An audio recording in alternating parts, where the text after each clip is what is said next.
সবুজ ফসলের মাঠে দীপ্তি ছড়িয়ে দিচ্ছে সকালের সোনাঝরা রোদ।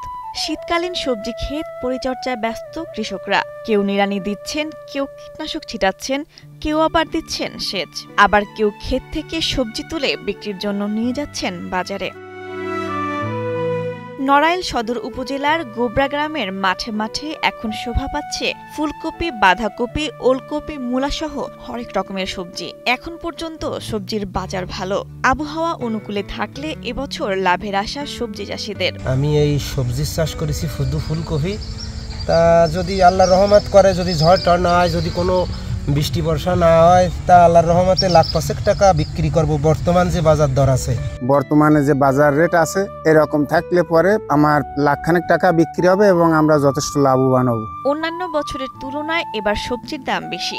ভালো দাম পাওয়ায় শীতকালীন সবজি চাষে আগ্রহ বেড়েছে কৃষকদের। এই আর বছরে একটু ক্ষতি হয়েছে, মানে দাম কমে গেছে। আর এবার ভালোই যাচ্ছে, 60-70 টাকা যাচ্ছে পাইকারি। এরকম লাভ হলে আমাকে লাভবান হবো।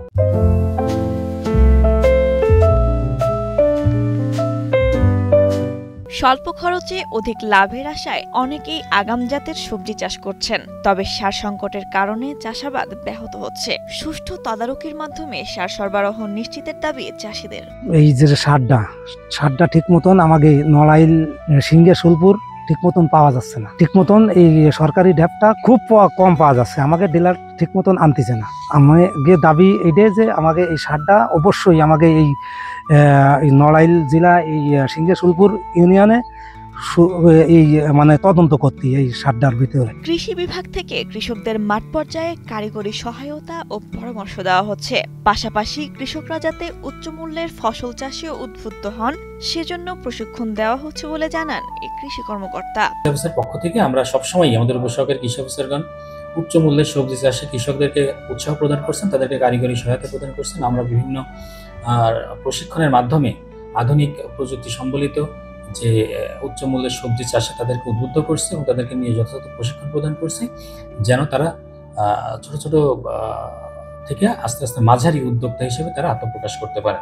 এবছর জেলায় 1890 হেক্টর জমিতে শীতকালীন সবজির আবাদ করা হয়েছে, যা থেকে 74,073 মেট্রিক টন সবজি উৎপাদন লক্ষ্যমাত্রা ধরা হয়েছে।